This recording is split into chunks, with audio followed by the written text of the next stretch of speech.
Welcome to சோலை சாய் சமையல். நம்ம சேனலில் ஹெல்த்தி ரெசிபியாக போட்டுக்கிருக்கோம். அந்த வகையில் இன்றைக்கி வீடியோவில் அத்திக்காய் கூட்டு தான் செய்ய போகிறோம். இது பாசிப்பருப்பு போட்டு வைக்க போகிறோம். ரொம்ப டேஸ்ட்டாக இருக்கும். ரொம்ப மருத்துவ குணம் உள்ள காய் இது. வீடியோக்குள்ளே போகிறதுக்கு முன்னாடி நம்ம சேனலை இதுவரை சப்ஸ்கிரைப் பண்ணாங்கன்னா பண்ணிக்கோங்க. பக்கத்தில் பெல் பட்டன் ஆல் ஆப்ஷனே கிளிக் பண்ணி வச்சுங்க. வாங்க வீடியோக்குள்ளே போய் எப்படி செய்கிறதுன்னு பார்க்கலாம்.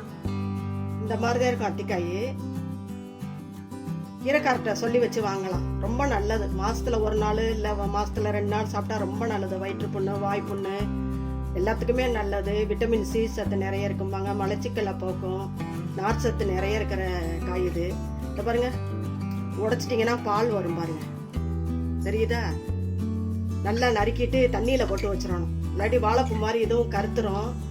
தொறுப்பு சத்து நிறைய இருக்குது இதில். இந்த பாருங்க, விதையெல்லாம் போயிடும். நீங்கள் தண்ணியில் போட்டு வச்சிட்டிங்கன்னா விதையெல்லாம் போயிடும். ஒரு கொதி விட்டுக்குவோம் நம்ம. அப்போதே பால் சத்தெல்லாம் கொஞ்சம் வெளியில் விட்டுறலாம். ஏன்னா பால் சத்தோட செஞ்சு சாப்பிட்டோம்னா ஜீரணம் ஆகாது. இந்த கடாயில் தண்ணி ஊற்றி வச்சுருக்கேன். நல்லா சுட்டுருச்சு. இந்த அத்திக்காயை நறுக்கினதா போட்டுருவோம். ஒரு கொதி வந்தால் போதும். அப்புறம் நம்ம குக்கர்லேயும் போட்டு வேக விட போகிறோம். கொஞ்சமாக மஞ்சத்தூளும் போட்டுக்கலாம். ஒரு கொதி வரணும். இந்த கிளாஸ்னால 1/2 கிளாஸ் பாசிப்பருப்பு எடுத்து ஊற வச்சிருக்கிறேன். 15 நிமிஷம் ஊற வச்சிருக்கிறேன்.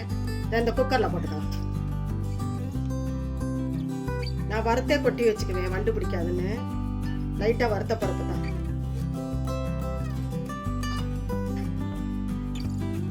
ஒரு மிளகாய் கீறி வச்சிருக்கிறேன், அதை போட்டுக்குவோம். இந்த அளவு வெங்காயம், சின்ன வெங்காயம் உரிச்சு வச்சிருக்கிறேன், இதையும் போட்டுக்கலாம்.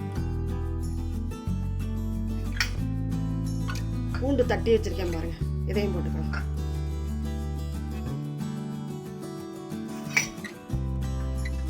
ஒரு தக்காளி அரைஞ்சு வச்சிருக்கிறேன், இதையும் போட்டுக்கலாம். இதுல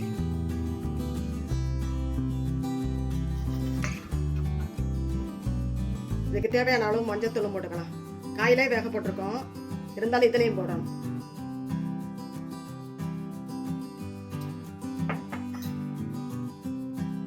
சாம்பார் தூள் 1 ஸ்பூன் போட்டுக்கலாம்.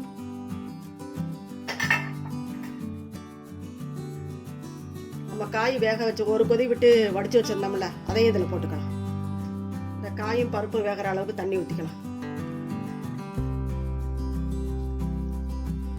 2 கிளாஸ் தண்ணி ஊற்றிருக்கிறேன். இதுக்கு தேவையான அளவு உப்பையும் போட்டுடலாம். ஒரு 2-3 விசில் விட்டுக்கலாம். 3 விசில் விட்டு இறக்குனீங்கன்னா கரெக்டாக இருக்கும்.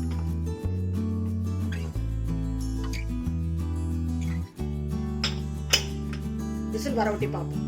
குக்கரில் 3 விசில் விட்டு எடுத்தாச்சு. எப்படி இருக்குன்னு பார்ப்போம்.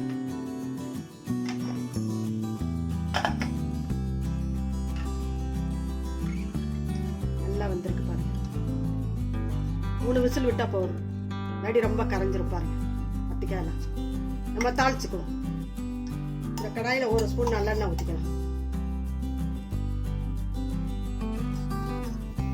எண்ணெய் காஞ்சிருச்சு.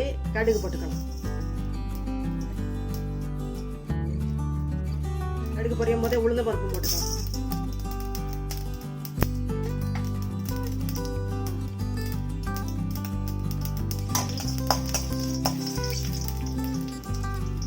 ஒரு மிளகாயை கிள்ளி போட்டுருக்கேன், அதையும் போட்டுக்கலாம்.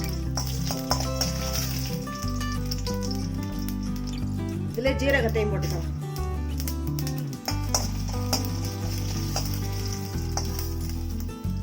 கடுகு பொரிஞ்சிருச்சு. பெருங்காயத்தூளையும் போட்டுக்கலாம்.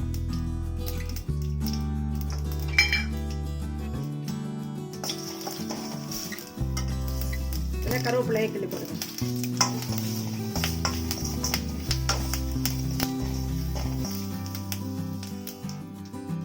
நம்ம கூட்டத்துக்கு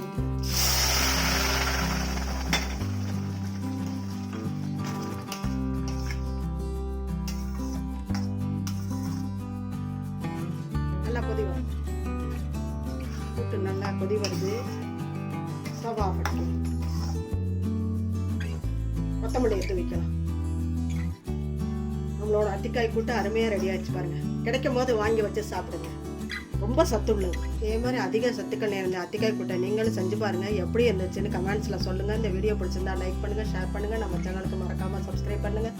நன்றி, வணக்கம். அடுத்த வீடியோவில் பார்க்கலாம்.